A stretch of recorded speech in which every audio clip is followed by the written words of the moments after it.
Welcome to the next chapter of As the Story Grows. I'm Brian Patton. This week, we welcome Aviana frontman Joel Holmqvist to the podcast. Aviana released Corporation on September 30th via a Rising Empire Records. Joel talks about having to regroup after the whole band left, how he came to join Aviana, and the band's vision on Corporation and how it ties into future releases. If you like heavy music, do not miss Corporation. Enjoy this week's chat with Joel from Aviana.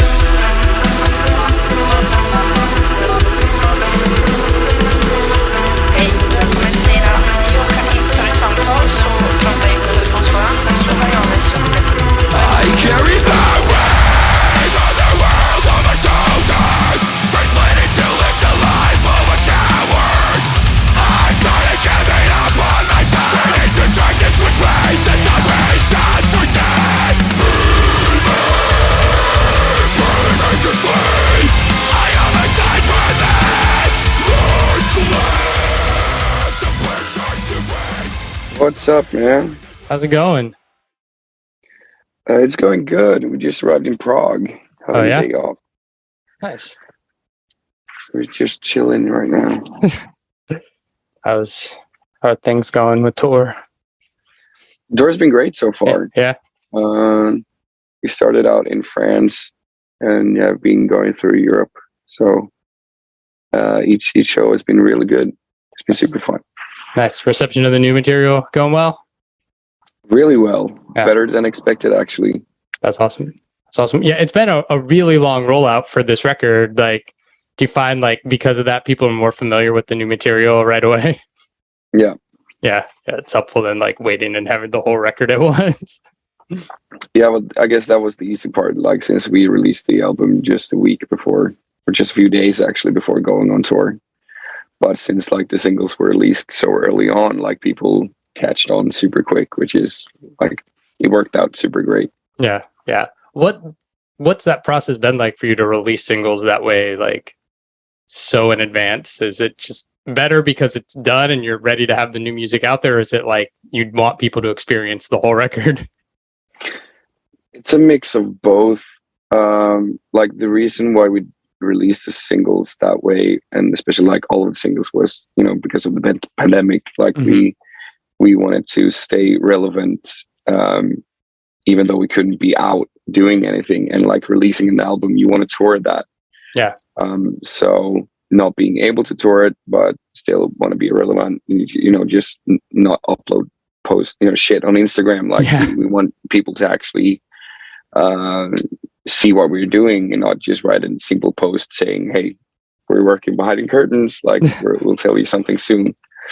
So it was mainly because of the pandemic, but we realized really, really quick also that, like, we actually gave every song a chance to become something bigger than just being a song on a record.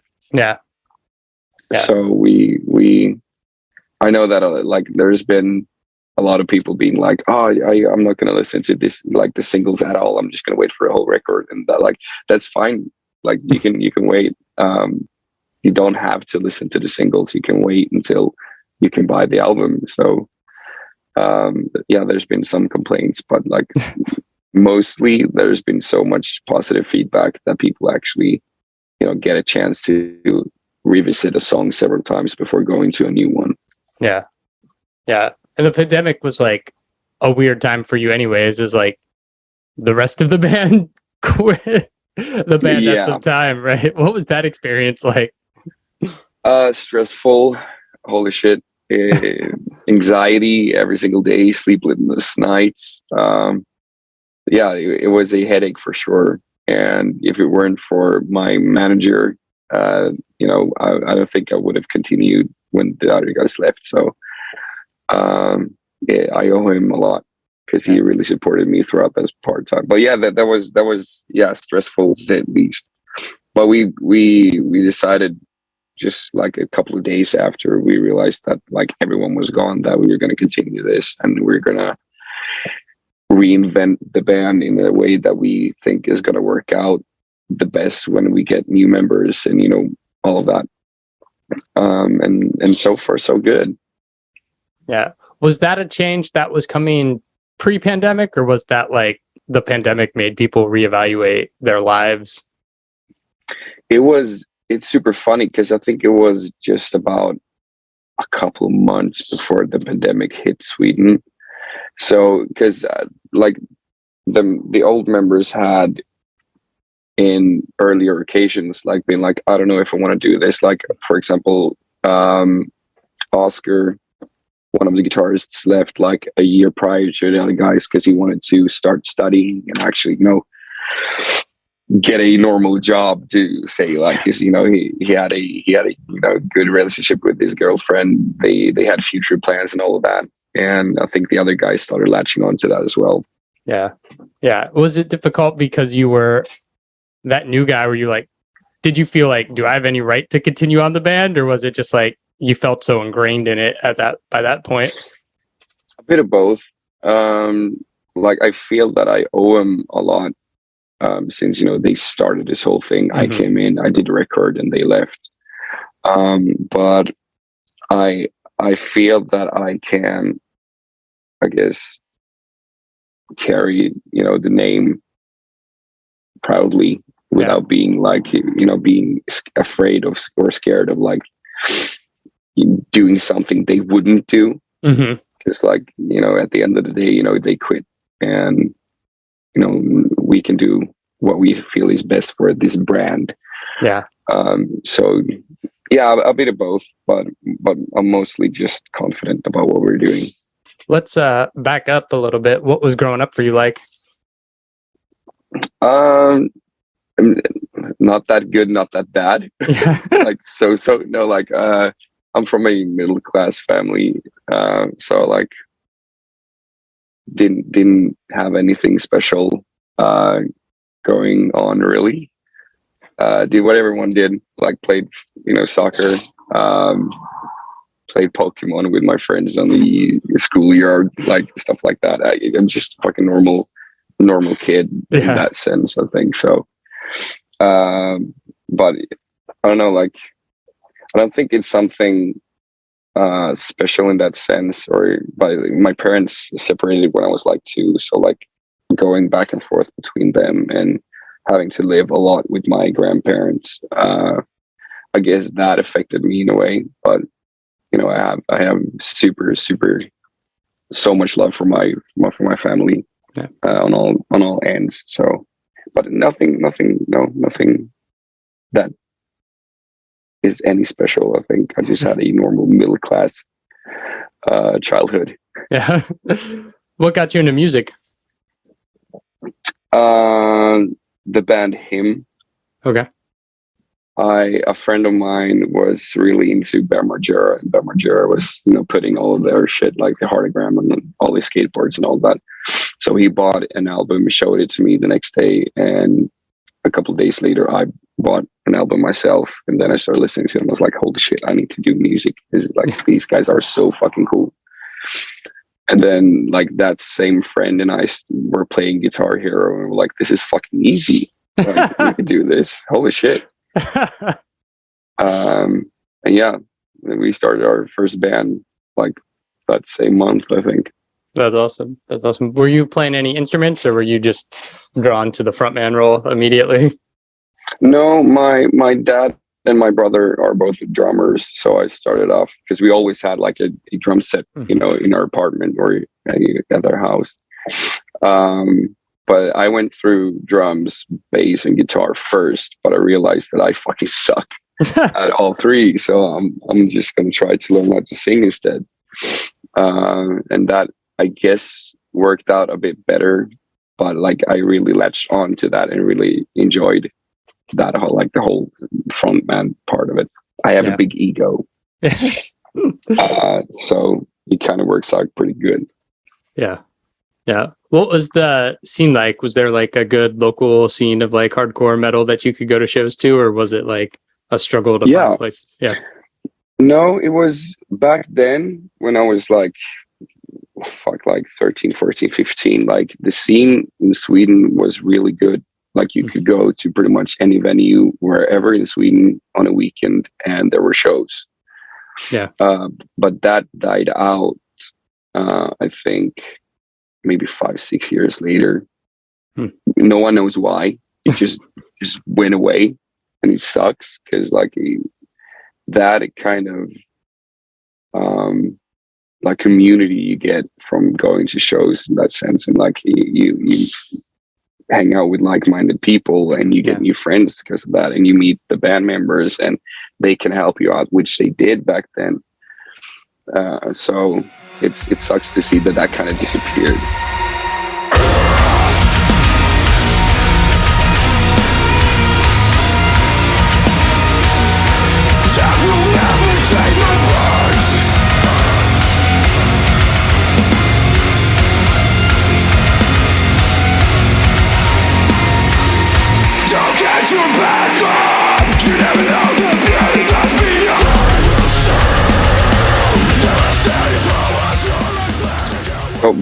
Before Aviana, I was in a band called Walking with Strangers, and Nick, the old drummer of Aviana, actually did a fill-in spot for our old drummer in Walking with Strangers because he couldn't do a full tour. I think he was with us for like 2 weeks, and then the remaining 2 weeks, Nick came in and helped out. And I remember back then he actually talked to me about like, I'm starting my own project. It's called Aviana.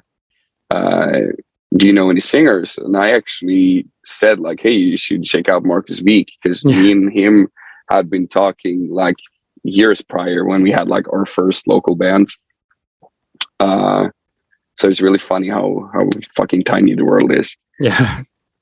But yeah, after like Walking kind of died out a bit because there were so much issues with our record label. So we just pretty much sat around and did nothing. And Nick messaged me like a year and a half later, and was like, hey man, like, do you want to check out some new demos and see what you can do with them? I'm like, fuck yeah, I haven't done music in such a long time, so why not? That's awesome. Yeah, I was listening to Tara earlier today, and it feels like that sound on that Walking with Strangers record sounds more like what you're doing right now with Aviana than like the last record. Yeah, absolutely. It's a lot more aggression, I guess, in this, and a lot more variety. And I fucking love that album. I wish I was on the Terra album. Fuck, that's such a good album. Yeah. But yeah, they are actually doing like a full-on reunion Walking with Strangers in Sweden. Nice. So it's going to be fun to see like the original lineup again. You know, they're super good friends. So yeah, that's cool. Was the band already signed to Rising Empire when you joined, or was that in the works after you joined? That was in the works. We finished Epicenter and we submitted it to Rising and some other record label, I think. And Rising they were super stoked. So I got to be around during that whole process. Nice. That's cool. How did the outside of like band members leaving and like the world shutting down in chaos, like what was the pandemic like for you? I mean, you did a bunch of like videos in that time. Was it tough to find studio time and write, or was it just like because the band members quit, you were just like headlong into trying to figure out this next record and the next phase of Aviana? Mostly, yeah, just sitting around trying to figure shit out, because like you have to do 5 people's like part of being like, you have like everyone has their own shit, and all of a sudden I have to take care of everything, and then Stoffe, of course, at the management. So just trying to figure shit out, just like fuck, it's a company we're running, right? So like we have to really figure out like all the bits and pieces. But we started right because I like Sweden in that sense didn't really shut down, right? Yeah. Because we could still go outside, we could go to restaurants. I think like events kind of got shut down, but like we could still kind of function in a way. But yeah, it was just me pretty much sitting in my bedroom trying to write songs and figure out like what we're supposed to do, because at the same time I tried to figure out like what music videos was going to be to what songs and how to like direct them and come up with the storylines and all that shit. So the first like few months were kind of stressful. Then and like we started adding on to the team, which is the team we have now. So like everyone started pulling their weights, and after a while, like it got easier, and it was really fun again. Yeah, that's cool. Were there things that you knew you wanted to try differently when it was just you as like spearheading the project and writing process? Heavier vocals. Yeah. 100%, because that was something we kind of experimented with on Epicenter, but I think I was the only one who was like, I'm down for this shit. And everyone else was like, no, let's like keep it, because we're going from Polarize. That was a really good album. And now it's a new vocalist. We need to like kind of find a middle ground. But yeah, experimenting a lot with my vocals has been the most fun on this record for sure. Yeah. Yeah. What about like some of the electronic, like dark wave elements? Like when Anomaly hits, it's like the record is so heavy up until that point, but it doesn't feel like odd. It's just like, oh, this is nice and calming. Yeah. No, like there had to be something that could kind of break off the record in a sense. Like usually bands put like acoustic songs or whatever, but like we fucking love synthwave. Yeah. So why not try it?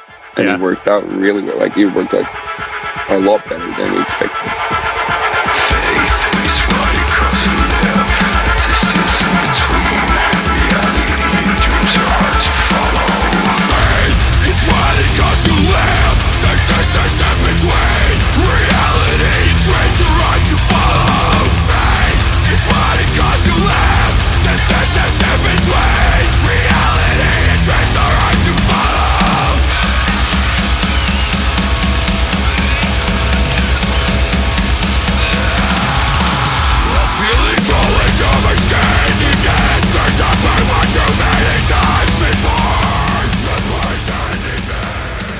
Were there any lyrical themes you were trying to capture, or any theme running through the record and the songs? Like, I mean, like the record sounds angry as fuck. So. It's angry, it's anxious, it's a bit depressing.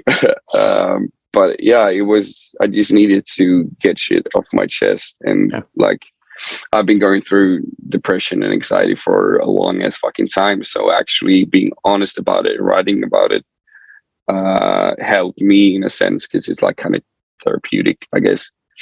But also like a lot of people have said that like the lyric, like the songs actually can help them through like tough times or whatever. So it worked out the way I wanted.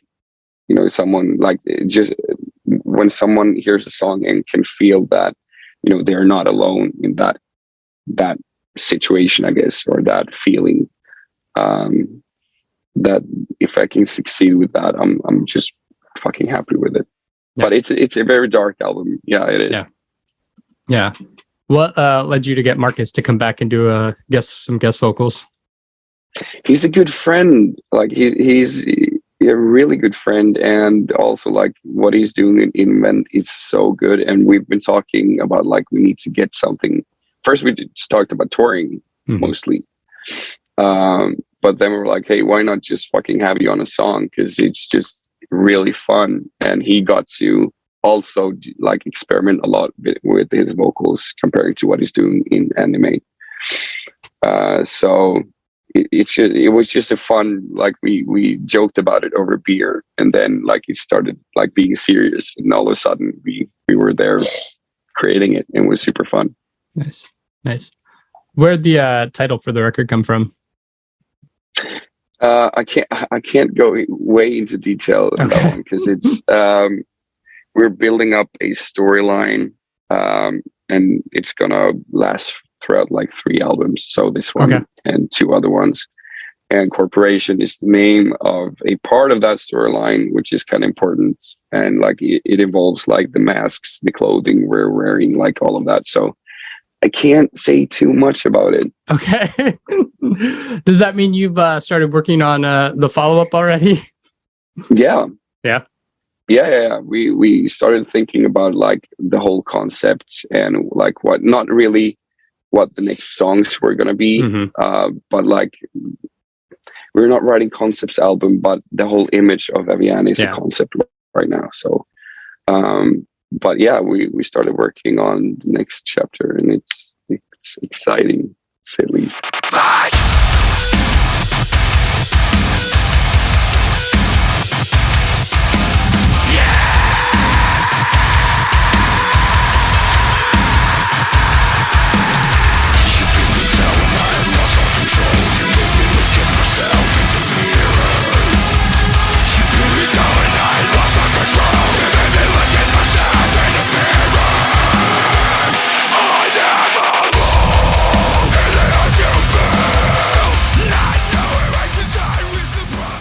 guys are on tour right now. The year is coming to a rapid close.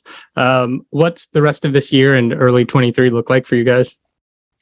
We're touring the rest of the year, but it's mostly we're going to do a smaller Scandinavia thing, and I don't remember the dates yet. We just have like some scattered out Scandinavia dates right now, and we pretty much just want to tour because we've been cooped up for 2 years. Like it's horrible. But yeah, as soon as we get some off time, we're gonna start working for real on the new stuff. But now just being back like this again, like hanging out with our whole home and the City Sours, like super sweet fucking guys, all of them, and just feeling, this, I guess, the community again. Like you hang out with like-minded people, and you're having such a fucking laugh every single day. Like it's a beautiful thing, and you miss it so much now when you're actually here. Like you don't want to stop. Yeah. What have you guys been enjoying while on tour? Like, you watching anything or movies, books? Like, what is keeping you guys in your off time? We're watching The Office nonstop, the American version, and we're playing Mario Kart. What is it? Deluxe 8 on Switch. We started playing with the other guys yesterday because the venue had like a projector. So we had a really fun backstage yesterday. Nice. Then it's mostly like, I guess like everyone's around me right now are just scrolling their phones, and it's like it's TikTok or whatever, like just to keep our minds not TikTok. I'm sorry. No, fuck TikTok. Yeah, I'm the only one enjoying it.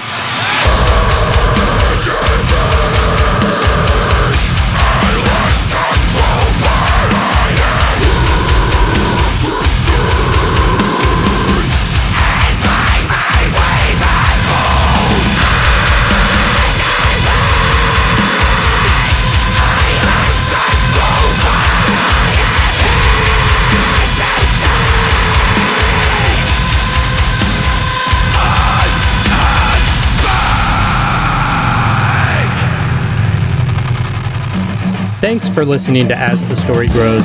Our intro music was written and composed by Jeremy Hunt. The As the Story Grows theme is by Bob Nana. If you like what you hear, subscribe wherever you get your podcasts and give us a rating and review. If you'd like to support the show financially, you can join us at patreon.com/asthestorygrows. Be a part of our community and join the ongoing conversation over on Discord. If you enjoy this episode, share it on social media with your friends. Much appreciated, and thanks for listening. I never felt so young and alive as when I'm diving into a tune. And now I'm learning as I listen along, and the wheels are turning, and I started a song. One good word and I'm gone. Oh, as the story grows, the more I want to know, the more I want to show you. As the story grows, as the story grows.